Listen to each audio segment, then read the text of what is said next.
Welcome back to Jabian's Strategy That Works podcast. I'm Brian Betkowski. I'm here with my friend and colleague, Ed Haines. I got to say, I'm pretty fired up about today's topic. As y'all know, Ed and I, and many of us, think in spreadsheets and process flows, and this topic of efficiency, operational efficiency, and all things efficiency make us pretty excited. So I'm pretty fired up, especially the guest that we're going to have today, which makes it extra special. So I'm ready to go.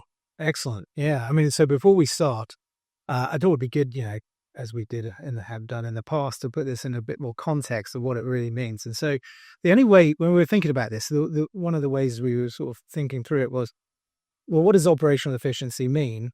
And how do you scale that? And so if you took the GDP of the US, for example, which 28 trillion, probably like last couple of years, and you said like maybe 50% of that is operational cost. So it takes you 50% cost to produce $28 trillion, which means you've got 14 trillion in cost.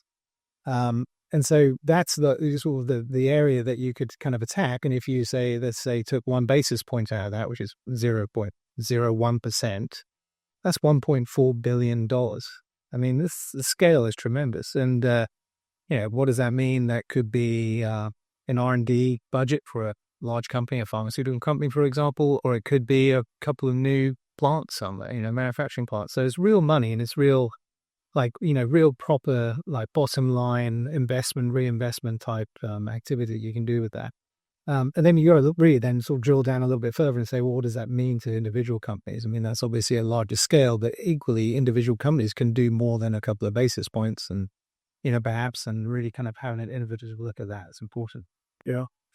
Combine that with the AI topic, which is everybody's topic these days. And then the neat thing about the AI topic is it basically just made people wake up and say, I bet you we can do this a lot more efficiently, whether I use AI or not, but I bet you I can do this a lot more efficiently if I can figure out how to combine people, process technology, and use a bunch of these new tools, whether they're AI, automation, whatever, how I can use those tools and go get some of this efficiency.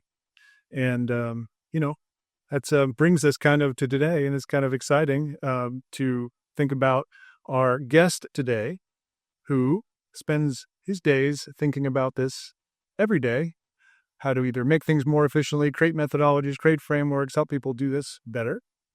And so joining us live streaming from Charlotte, North Carolina, he leads our Jabian Charlotte office as well as our operational efficiency service area. Welcome, Will Funderburg. Great to be on, guys. Thanks for having me on the podcast. And like you said, I do think about this stuff all the time. So excited to have a conversation with y'all about it. Well, brilliant. So let's start at the high level. When you think about cost savings, it's not something new, or not cost savings, but operational efficiency generally is not anything new. The more you need to do, you need to do it, the harder it gets. Like, what's your sort of approach and your thinking around how you kind of get started on operational efficiency? Where do you kind of begin?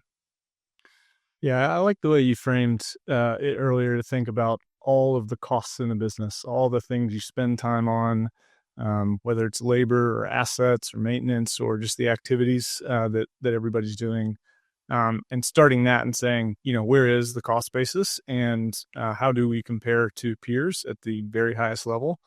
And then, diving in from there, and then looking at each function of the business and how each of the functions interact with each other. Because I think, as y'all were mentioning, AI, new technology coming out all the time, new practices or trends, new products rolling out. The market and business world is constantly changing, and there's constantly new things to integrate into this sort of end-to-end system of a business. Every business is super, super complex when you think about the number of moving parts. So starting at the highest level, like you did, I think is the right way to say how much is there to go get, we believe. And then working your way down into, what new things will be introduced, or what new things have come into the market that we might introduce, and what might the opportunity be. And then not to, jump over the obvious of how well are we doing now with the existing pieces we have. Yeah. You mentioned these options, this almost infinite list of options of things to go make more efficient. I think sometimes that is a good thing, and sometimes that can be a hindrance to people getting started. It's almost like a paralysis of not knowing where to begin. Have you seen, or do you have ways to think about this in a simplify this or make it easier or codify it in some way? How do you attack that? Yeah, I mean, I think again, looking at a business model and just the common functions of strategy, product, marketing, sort of your order to cash, procure to pay, and then back office. So, what is that? The 8 to 12 common functions of a business, and how well are those interacting or working with each other? So, starting at the top, the latest strategy that's been set or targets. How is that propagating into a product plan? Are you working on the things that you have said over the next 2-3 years that you want to make a big difference in the market or capture share, et cetera? And then how does that work its way into sales? Is sales pushing the things that you're trying to make a difference in the market, or is it just the easiest thing to sell? And so working through the main business functions, I find is maybe the easiest way to sort of skip a rock across the top of something that's so complex, to find maybe the areas where it's easiest to go capture some inefficiencies or improvements. Yeah. And from a quantification perspective, it's definitely a big topic today around AI, which is there's obviously lots of opportunities to figure out how to leverage that. But then, you want to talk about business case and how do you quantify it? So curious to get your take, whether it's around AI or any of the areas. What's been the way that you've attacked the quantification of it or helped people put their arms around that? Yeah. Yeah, whether it's AI or RPA, not very long ago, is pretty new to folks. And so we had a concept for a client of ours here in Charlotte called the hit list and the wish list. So what are the things that you would really wish you could take off your plate, that is highly repetitive, not energizing to you, maybe not differentiating you to the customer, but it's real work. Put that on your hit list. And then the wish list, what are the things you would reallocate your time to if you had time to do that? And so going around and doing, interview, you can do that in a specific business unit or geography or something more broad. But starting to gather those real world business situations or scenarios that you can apply these new technologies to, and then start to see where themes are. And then, again, the business case from that is, doing it better, faster, higher quality, less errors, that kind of, common checklist. And then the other side, what value do you think you can get with the reallocated time or budget from, again, the savings that you think you can get? What do you, when you sort of talk about breaking down the business into functions, you end up kind of looking at a particular area and then seeing how you can reduce or increasing efficiency there. Is there a benefit to looking across functions and those interactions within different businesses? And do you typically find more opportunity there that wasn't quite as obvious because people are maybe doing things they don't need to do versus doing them faster? Yeah, and I'm interested in y'all's take on this too.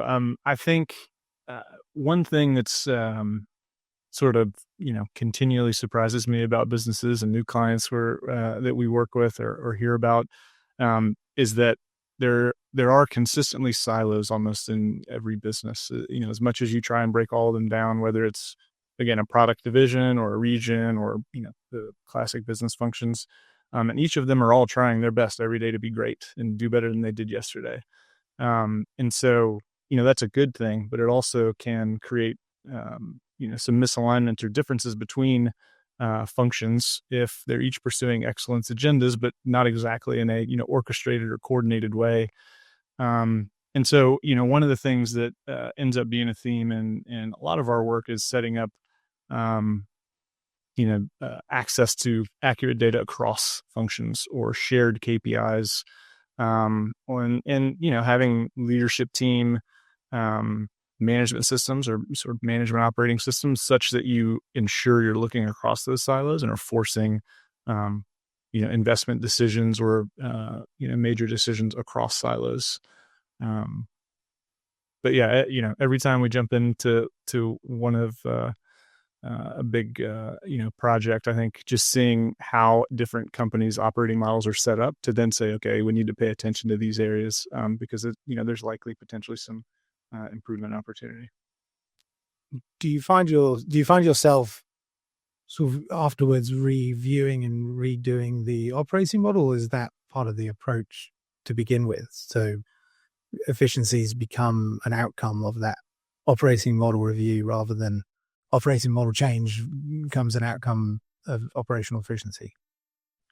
Yeah, I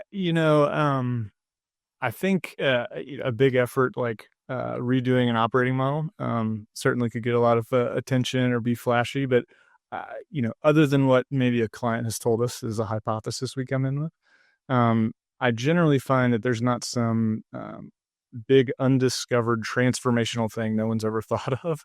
A lot of times it's the less sexy or maybe untransformational, profitability leaks that are happening just from not operating in as a disciplined or informed way, because either the data doesn't exist or there's multiple systems that aren't talking to each other. And so that's one thing that I think is nice to know that sort of accountability and discipline can be a differentiator. And again, like I said earlier, organizations aren't operating in a static market. Organizations themselves aren't static. Leaders are coming and leaving. The technology they implement, the processes they implement, the people they hire, live long after maybe their tenure with the company, right? And so these organisms are constantly changing. So going back to maybe not basics, but foundational, having a good strategy, having a good way to measure, making sure it's communicated, having a good way to measure how well you're doing, is always going to find some room for improvement. At least I've found. Yeah. Do you have maybe a story and experience share that you can share with us and share with our listeners about how one of these projects came up, played out, what were some of the nuances? Just take us on the inside of one. Yes. Yeah. So one a couple years ago, let's call it a $4 to $6 billion revenue company. It's in industrials industry. Had a new C-suite leader, and essentially wanted to start fresh. We'd worked with them in the past and assess the organization she was running, sort of end to end. So we did a, classic, in this case, there's a, industry best practice framework to put benchmarks against, and processes, and KPIs against, and laid out what we call it a business process landscape or capability model. We had leaders aligned to it, budgets aligned to it, benchmarks aligned to it. And one of the things we found there was they had all the latest and greatest technology. In fact, they were 2 years out from implementing all of the latest, greatest stuff from SAP, right? Internal leaders had won awards for how well the implementations had gone. But when you looked at the leaders and you did the old, everybody has $100 to invest. Where are you going to invest it across the org to identify kind of where we thought the opportunity was? There was a lot of underutilization of the technology. So this isn't always what we see at clients. A lot of times they have, maybe a scattershot of technologies they're trying to rationalize and implement a, big transformation. But in this case, we were coming in after that, and it really ended up being, again, more of the management operating structure and change management effort around getting better utilization out of the systems. I mean, one quote from a senior leader in her org said, we pay whatever it was, 2.1 million in licensing every year, and I bet we only use 20% of the capability. Or we have this amazing cockpit for, in this case, it was logistics, but I still have people manually going to the vendor's website to check the status of the order.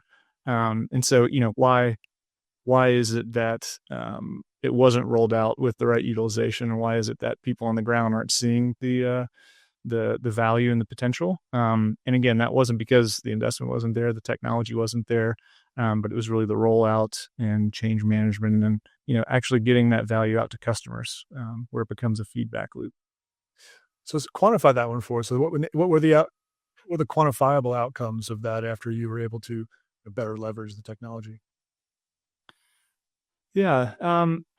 So in that case, for the logistics one to pick as an example, the cycle times in actually getting, or not cycle time, sorry, the throughput of servicing customer requests increased by 35%. So in their case, because they're in a growing market, the hiring they were planning to do got to be pushed out, and those dollars got to be funneled back into other growth things. versus, maybe customer service in a labor sense. And then, of course, they also had business process mining tools. Now that they had better utilization of the system, you can actually see the data flowing through it. And so you can plug in your business process mining tool and actually map that stuff out. So being able to see duplicate payments through AP as a classic example.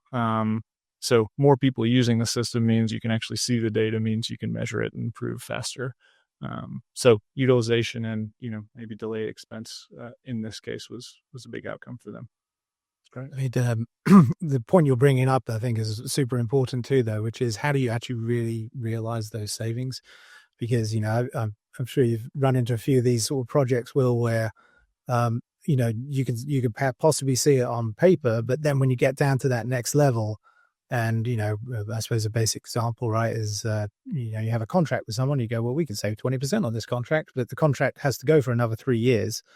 You're not going to get those savings when you want them. Do you have an approach to that so that it becomes more of a, cash the check type activity? I mean, how do you approach that in the way that you're looking at these projects? Yeah, I have a couple of thoughts there. One is, again, back to the discipline word or the accountability, getting really clear up front what you think it is and what you think the actual pace is. A lot of times, we'll gather business value potential from across the clients that are sponsors for a specific project or technology implementation. Say, so where specifically is this coming from? When do you think it's coming? Of course, risk adjust it, and then put together sort of a milestone plan to be able to go back and measure. A lot of times, finance organizations will require something similar to that before they sign off on a project, a sort of productivity tracker, if you will. But the other thing is, again, not to forget the people side of it, of a culture of accountability and excellence. Like people all, need to be in a place where they want to own the outcome and be proud of that as well. So leaving out that maybe cultural side of it too is something that we see folks maybe trip up, if they don't actually go get the value. And then the last thought on that at the moment is, frankly, going and digging up the business cases of recently completed projects in the last couple of years and saying, where is the meat left on the bone? Because a lot of times I've seen, executives will create a business case to get something approved and then, go run off and, get it done and maybe celebrate or not, depending on how it went, the project. But it's not that those ideas weren't any good, right? And so how do we make sure we didn't just move on to the next shiny object? And how do we make sure we actually got the value from, all the things we put time and budget into? So a lot of times those can be an easy thing to pick up. Mm-hmm. Yeah. I mean, one of the classic ways to realize that is to reduce headcount. This is a classic way. And we've definitely noticed since the heydays of 21 and 22, there's been more of a sensitivity to that when talking about finding efficiencies and then perhaps that leading to a reduction in force, especially when you think about AI and AI replacing people's jobs. It's a sensitive topic, especially since it could be pretty acute in some people's industries. What's been your experience with that, Will, and how do you guide people through either the anxiety around that, the reality around that, or perhaps other things that you can do besides reduction in force? Mm-hmm. One thing I like to share on this topic, at least, is maybe a step back. And we work with a lot of PE-owned firms. We work with a lot of private equity firms that have operational or portfolio operations teams. And there's actually a Business Insider article about this last year, where essentially the portfolio operation teams are now becoming a little bit of the star, or more than they were, at least relatively, in PE firms, because in the 90s, early 2000s, the buy a company and shove a bunch of units together, get cost savings, have centers, shared services, outsource, et cetera. A lot of that has been done. Like that trick is, tried and true. And so now a lot of these companies who are being, sold for the second and third time have to dig in and say, okay, we need revenue generation machines. We need not only revenue generation machines, but ones that translate that to the bottom line. So it's really about stepping up the maturity of the business and again the profit generation of the business. And so that's one side, is that I think it's easy sometimes to believe that the barbarians at the gate or whatever the 90s version of just cost cutting slash and sell is what comes with new technology. I think the other side, productivity is pretty amazing as well. The new customer experiences that are available. I was reading an article, the Charlotte Business Journal yesterday, that said something like 40% of interactions with one of a large bank here in town's cash management system, 40% of them are using their internal AI.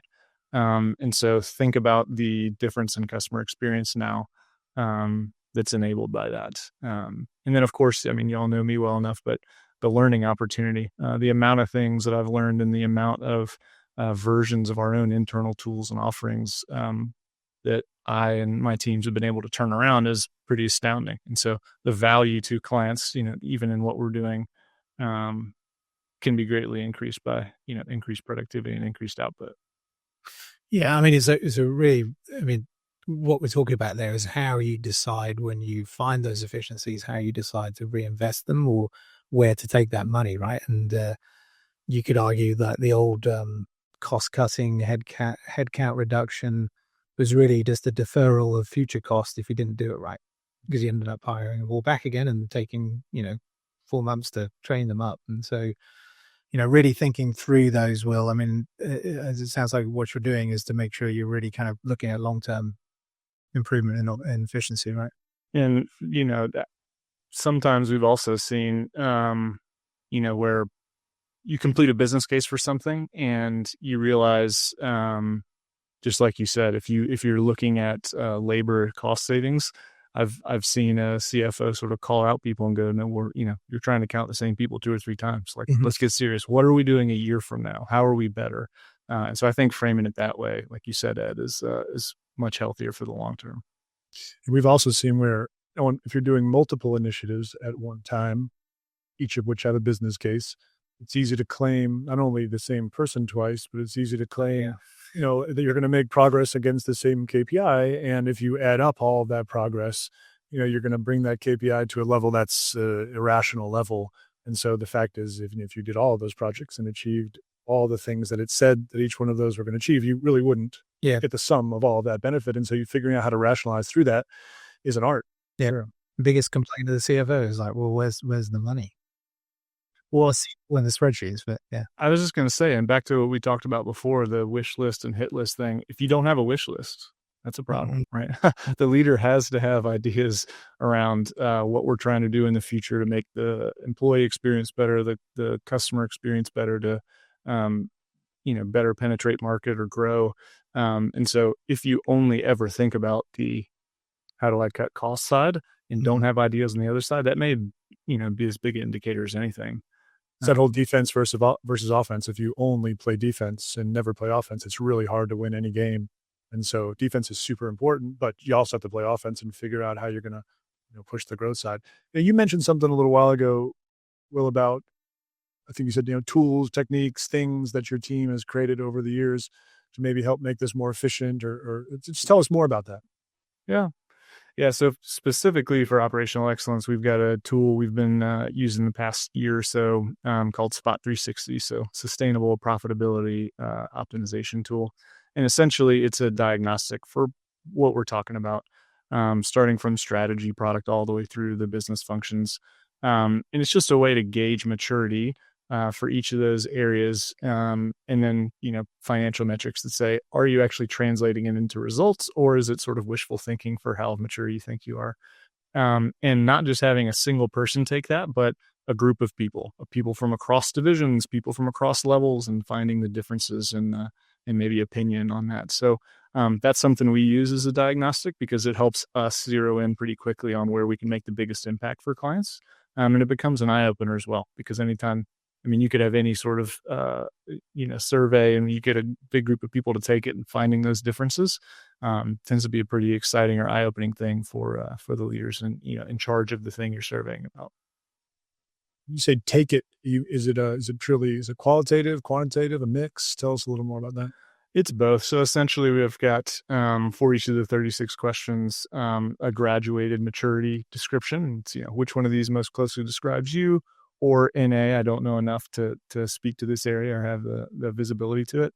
And then 9 financial metrics, gross margins, free cash flow, things like that, return on total assets.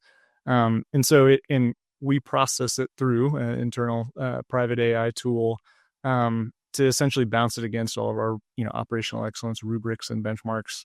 And again, the idea is not that it replaces what could be a project to go do this diagnostic, but we've seen big 3 strategy consulting firms charge a lot of money for a 4-week diagnostic project, where now we can crunch something like this in under a week to give us great hypotheses to say, here's probably where you are leaking profit.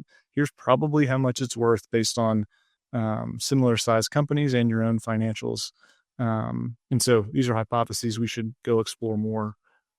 So we've had really really enlightening and fun discussions when we're able to turn around something like that quickly and have a on topic, on target conversation, in conversation 2 or 3 versus over time or weeks down the line. Do you often run into, and do you flush out in that process like the sacred cows of cost savings? Like, well, maybe you should get rid of the private jet and fly commercial. No, I'm not suggesting. Did you just read Barbarian at the Gates too? Because I'm reading it again right now. It sounds like you're reading it. Do you run into? I mean, how do you approach those? I mean, the idea of what some places might be cordoned off in a sense. Yeah, again, ours is very functional and interactions between functions. So it's not specific budgets or employee census or anything like that. Essentially, is the strategy documented? Do you feel like frontline employees are able to make decisions from it? How integrated or how involved is financial reconciliation, aligning product plans with demand plans, utilization of a CRM, all of these things that are maybe foundational or basic, but the math is a little shocking when you think through it. 36 questions with 5 potential answers is 5 times 5 times 5. Keep going 36 times. I mean, there's trillions of potential responses. Not that anybody would answer level 1 maturity 35 times in a row and then level 5. So there's, but that along with sort of free text response, 30 different people taking it as an example, you get a super rich data set to find out, not necessarily that we shouldn't be taking the corporate jet, but you have completely differences in opinion of how mature product thinks they are versus the other functions of the organization that rely on them to set sort of, portfolio profitability goals or, as an example. So finding those, I think, are things that, the executive team may know about the private jet, but they may not know about all the differences in opinion or the, breakdowns in KPIs or communication within the organization. That's powerful. Well, we've been firing all the questions today. Is there anything on this topic that we haven't hit on that you think folks would want to hear about? Yeah, it's a good question. I think AI, obviously is at the tip of everybody's tongue. And, I guess to ask the two of you in the context of operational excellence, of course, we do process improvement projects all the time. What are maybe some of the most innovative uses of AI you've seen as far as putting it within a process flow, lately that you think folks should know about? Well, I was going to say first, it's an interesting way that you phrased the question. I was going to say, first observation we definitely have is putting AI in the hands of folks and it being, for lack of a better term, their choice when and if to use it. Turns out, surprisingly, doesn't have the business case or really the uptake that one would think, especially since how amazing some of the tools are and how efficient it can make you. This becomes a human thing, whether it's a conscious or unconscious decision not to use something that might make you somewhat irrelevant. I don't know, but the fact is that when given the choice, people are adopting those productivity tools way slower, and then the business case is way less than when you can embed it in a process that someone doesn't have to choose when and if to do, but that process is either happening automatically or it's happening because it's the core process. If you're in a call center, there are calls coming in. If something is triggered because of that call, then it's going to happen, whether a person decides to have it happen or not. And in a lot of cases, we're watching AI just hand things on a platter to people, perhaps not do the job for them, but hand them things on a platter in the midst of that process that's already happening. And that's where the benefit really comes. Yeah. Yeah, it's process first, right? Rather than technology first. So when you go technology first, you end up with not a toy, but it's something that is useful and helpful, but is not core, like you say. But when you go process first, you're actually doing the job. And we were talking about this the other day, Will, as an example. When email came along, I imagine, can't remember that, of course, but, the idea of like you give someone an email inbox and then you find them writing hand memos to people, you'd be like, are you crazy? It's similar to that. You need to find what that process is. And in that case, it was the process of writing memorandums that you then replaced with technology and then made it like core to how you communicated, and, finding the right use cases for that rather than, just the technology there for the sake of technology. Yeah. I mean, we're working with a client right now where their mind told them to say, hey, I think we should be able to use AI for this particular process around, there's a sales process. And where we then landed was, well, AI is one of many arrows in the quiver, along with automation and a lot of advanced technologies around analytics and just tons of things that we can use. Let's acknowledge that we have all of those arrows. And then first, let's go decide that we're going to be really good at this part of the sales process. What does really good mean at this part of the sales process? And use all the technology, all the process, all the people, all the strategy things that we can possibly do to make us really good in that. Mm-hmm. And that is what ends up having business value, not just celebrating getting a new tool out. Right. So there's another example here, which is, you can have AI that replaces, say, a function that a few people were doing. So let's say you had a group of people who were looking at reviews off of online, and then handing them over to the marketing team. They go, well, that's a great use case for AI, right? Because AI can read it and it can summarize it and give it to it. But what's the process that happens in order for that to get there? Because yes, you can use AI, but it doesn't work purely on its own. You have to orchestrate and think about the process and how that runs. And that's where the true efficiency comes from. Otherwise, you end up adding more cost because someone's then maintaining the AI and then also passing the documents and information around, Yeah. Sorry, we can go on all day. Will's still here. Oh, sorry. Well, Brian, you asked one, is there anything else I wanted to share a thought? I mean, I'm biased, obviously, because I love this stuff, but I think, anytime there's sort of uncertainty in the markets or we don't know what's coming next, the ability to look in at your own business and say, where are we letting things, fall through the cracks, or where are we being maybe a little less disciplined than we have, or where do we have design debt from past integrations or technology implementations? I think there's always some opportunity there. So just not overlooking that stuff and making sure you're not letting maybe the easier, less transformational, but highly valuable stuff get away. Mm-hmm. So I'm always going to, sort of wave the flag for operational excellence, as you can imagine. This is great. Well, I really appreciate the conversation today. Will, thanks for joining us. Yeah, it was good to not only hear about the tools and the practical things that you're doing, but hearing some stories, figuring out how to quantify it. And, it's a new world with all these new tools. Let's go figure out how to go get it done. So thanks for joining us. Thank you guys. Until next time. Thanks, Ed. Thank you.